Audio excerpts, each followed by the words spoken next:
we first must mark the index entries, such as words, phrases, or symbols. Once we've marked all the index entries, we'll choose an index design and build the finished product. Word 97 then collects the index entries, sorts them alphabetically, then references their page numbers. Next, Word finds and removes duplicate entries from the same page and displays the index in the column. In the current document, make sure the insertion point is in front of the text. Then press Alt plus Shift plus X, the shortcut keystroke combination for marking an entry. Now, in the main entry line, type the web. Keep current page selected and click the Mark button. Now, click the Close button and notice a code in the text. This means the entry has been marked. Once an entry has been marked, there are several index styles to choose from. To view these, move the insertion point to the beginning of the document. Now, select the Insert menu and choose the Index and Tables option. A Formats dialog box appears on screen and a list of styles displayed in the preview box. With the mouse pointer, click on Classic and see its styles in the preview box. Now, click OK to accept this style, and the index is created on screen.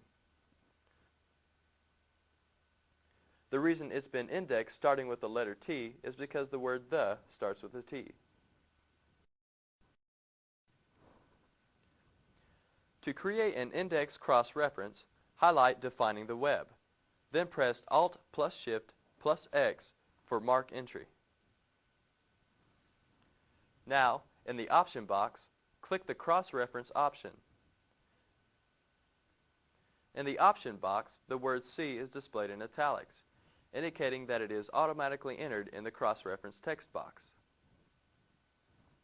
Now type page 5 after the word C, then click the Mark button, and then the Close button. Notice that the cross-reference code has now been placed in the text.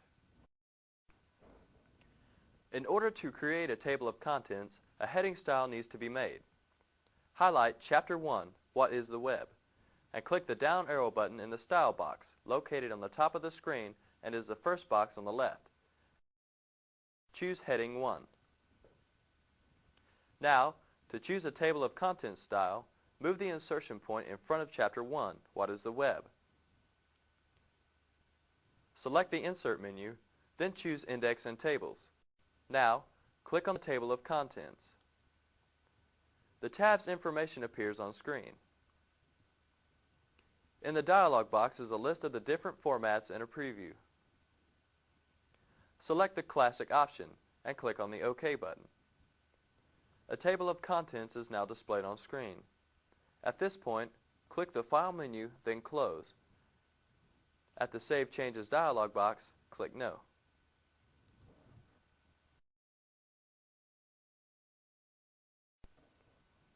Within a document, we can insert comments, which can give additional information about keywords or phrases in a document. With the Learn 1 file on screen, select the word Training, then select the Insert menu, and choose Comment. Notice that a comment mark has been inserted after the word Training. Also, the comment pane is open. Here we can add additional information about a word or phrase in a document. Type Interactive CD-ROM Tutorials, and then click on the Close button. To view the comment, select the View menu and choose Comments. Notice the comment that was created now is displayed on the comment pane. Deleting a comment is just as easy as creating one. To delete a comment, first select the annotation mark after the word Training. Now, press the Delete key and the comment is deleted. Revision marks serve many purposes. Basically, they are used to display when, where, and by whom changes were made in a document.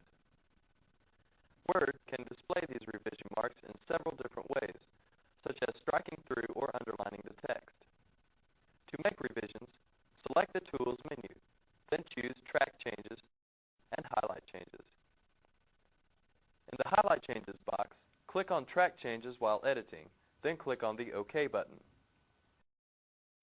Now, the changes will appear in the document as the text is typed. In addition, notice that the letters TRK are bolded in the status bar near the bottom of the screen. This indicates that the tracking marking is currently turned on. Now, place the insertion point after Products and type CD-ROMs. Now, move the insertion point after Products, then press the backspace key until the word has a line through it. Once revisions have been created, select the Tools menu, choose Track Changes, then Accept or Reject Changes. A dialog box pops up on screen with several different options. Notice the Changes section shows who made changes to the document and when they were made. At this point, to accept this revision, click the Accept option.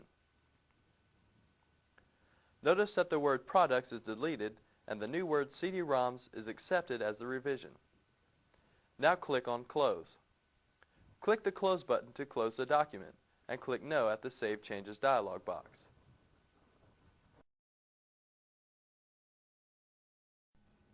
Word provided several ways to restrict access to a document.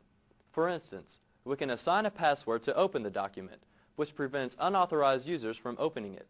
We also can assign a password to modify the document, which allows others to open the document but not to save changes without the password. If someone opens a document without the password to modify and change the document, that person can save the documents only by giving it a different file name.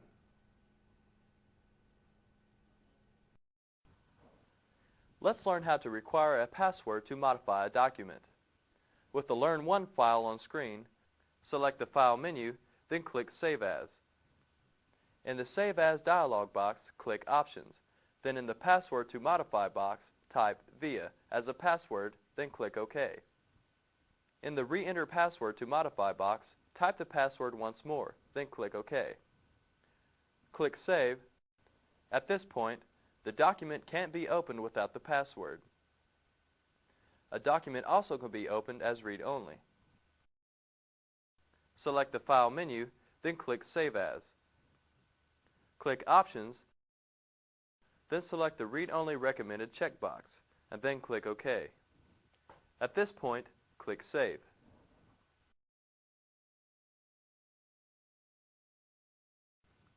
In this chapter, we demonstrated how to create an index and an index cross-reference.